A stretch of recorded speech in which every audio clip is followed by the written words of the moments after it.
Teman-teman, ada sebuah monitor merek compact yang ready buat diperbaiki. Katanya sih kerusakannya tuh ngeblank warna putih kayak gitu. Saya tes dulu.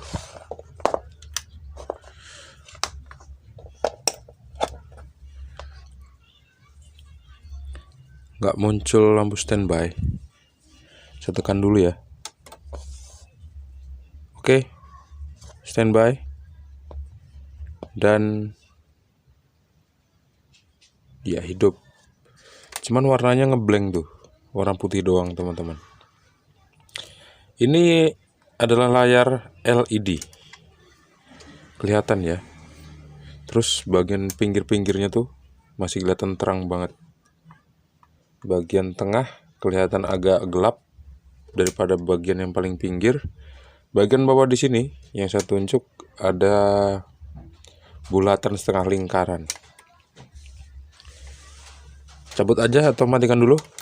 Kita cabut dari arus listrik 220 volt supaya aman kita bongkar-bongkarnya teman-teman.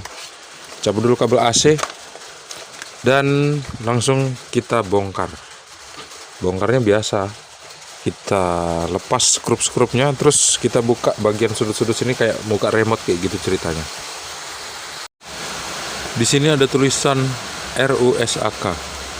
Terus di skrup dua buah ini, dua-duanya ada segel dari teknisi atau bengkel yang lain, dan udah dijebol dua-duanya. Berarti ini yang kerusakan ketiga kayaknya.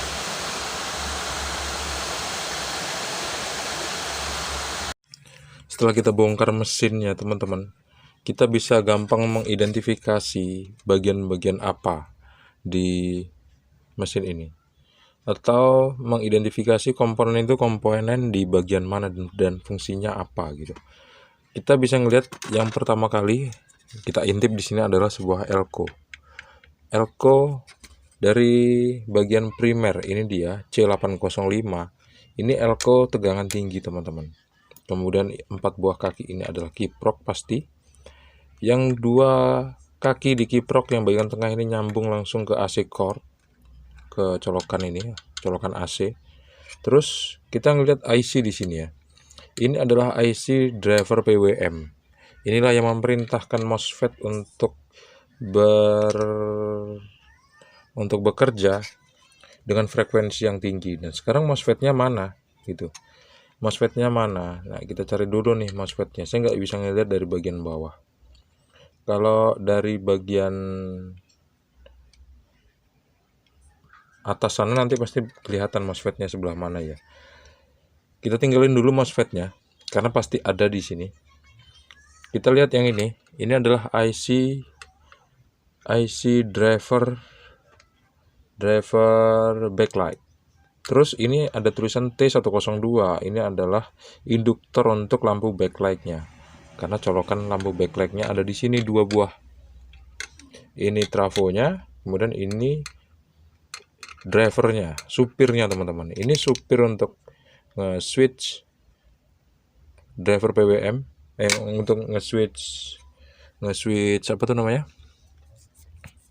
MOSFET. Kemudian ini adalah driver untuk nge-switch lampu backlight, untuk nge-switch trafo backlight kayak gitu ya. Bentar. Yang ini adalah fuse teman-teman. Ada tulisannya F801. Kayak gitu-gitu gampang lah teman-teman pasti tahu. Terus yang ini apa nih? Saya penasaran nih. Ini nyambung langsung ke sini. Oh, ini kayaknya IC suara teman-teman. Kerusakannya ngeblank warna putih ya. Itu terletak pada apa? Biasanya sih pada tikon itu yang dibungkus pakai plastik warna hitam. Tapi kita harus cek juga di bagian power supply dan lain-lainnya teman-teman. Ini kan ada 3 PCB ya. Satu PCB power supply, satu PCB mesin ya. Kemudian yang satu lagi adalah PCB tikon. Saya lebih curiga ke tikon, tapi karena saya ngelihat di PCB power supply-nya tuh banyak jalur yang kelihatan rusak seperti ini. Ini berjamur jalurnya. Saya mau cek satu persatu jalurnya nih masih dalam keadaan baik atau enggak. nyambung atau enggak dia. Jangan-jangan dia putus di tengah-tengah jamur itu teman-teman. Ini adalah mesinnya. Mesinnya tuh cuman pakai satu IC. IC yang tipenya adalah RTD2271 A2Ki44S1 GA12C gitu. Yang mana kodenya kita agak, kalau misalnya kita agak bingung, kita searching aja di internet. Nanti kita ketik di bagian atas ini. Maksudnya kita ketik kode di atasnya, kalau nggak muncul kita ketik di bawahnya, kalau nggak muncul bawahnya lagi. Kayak gitu ya teman-teman. Kalau misalnya nanti saya cek di bagian backlightnya masih dalam keadaan oke-oke aja komponen-komponennya, berarti bisa jadi ada komponen gini. Yang saya cek di backlight nanti adalah kapasitor, ada yang short apa enggak. Kalau misalnya nggak ada yang short, berarti bisa jadi IC di bagian tikonnya yang rusak. Kalau misalnya nggak bisa nemukan IC di bagian tikonnya, bisa jadi mesinnya ini yang rusak teman-teman. Sekarang saya mau cek dulu komponennya. Nanti kalau ada yang nemuin yang kira-kira rusak banget dan harus diganti, saya kabarin lagi. Ternyata saya nemuin ada komponen yang rusak di sini teman-teman. C806. Komponennya berupa kapasitor keramik yang warna oranye ini, karena kakinya berkarat dan waktu saya bersihkan ternyata dia patah.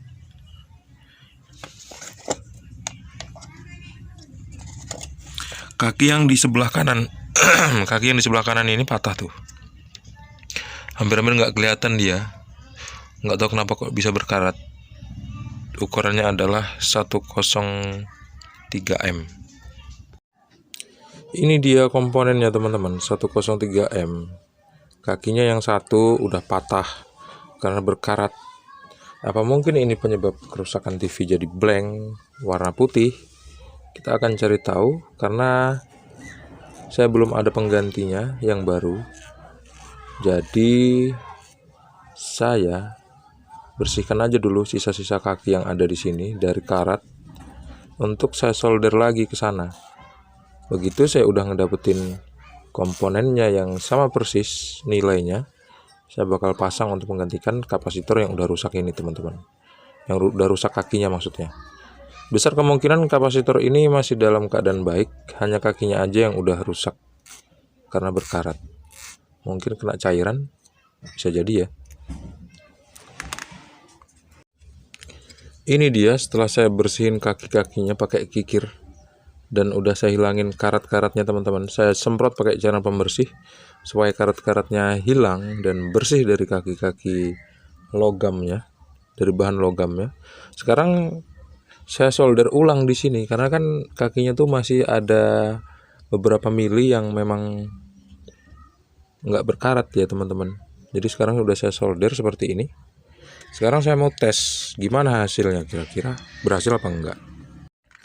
Bismillah, saya colokin ke arus listrik 220 volt. Saya on kan tombolnya.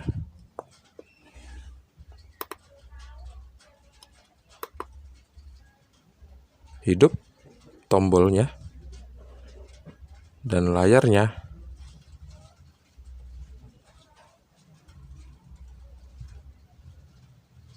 Layarnya hidup.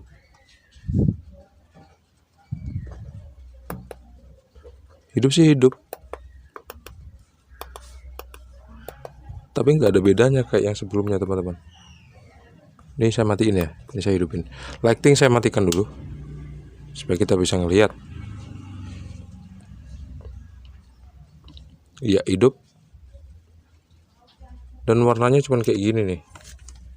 Tuh. Cuma nyala putih. Nggak ada perubahan teman-teman. Atau mungkin nggak dapat input ya. Nggak juga lah, monitor saya nggak kayak gitu. Coba kita bandingkan sama yang di depan sana ya. Yang di depan sana saya hidupkan. Kita lihat. Tuh. Ada kok muncul logo LG. Terus ada power saving mode, seperti itu harusnya. Tapi ini enggak. Tetap aja dia warnanya ngeblank kayak gini. Warnanya putih. Jadi perbaikan kapasitor itu belum berhasil teman-teman.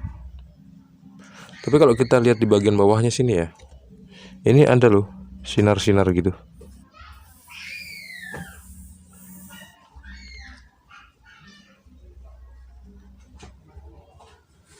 Teman-teman, perbaikan kali ini belum berhasil di video ini, jadi akan saya lanjutkan di video berikutnya. Saya mau cek seluruh komponen yang ada di mesinnya ini, sama sekaligus ngecek kira-kira ada nggak sih kerusakan lain di power supply-nya. Tapi saya rasa kerusakan tuh letaknya di antara mesin dan tikon. Sampai jumpa di video selanjutnya teman-teman. Assalamualaikum warahmatullahi wabarakatuh. See you and bye-bye. See you on the next video.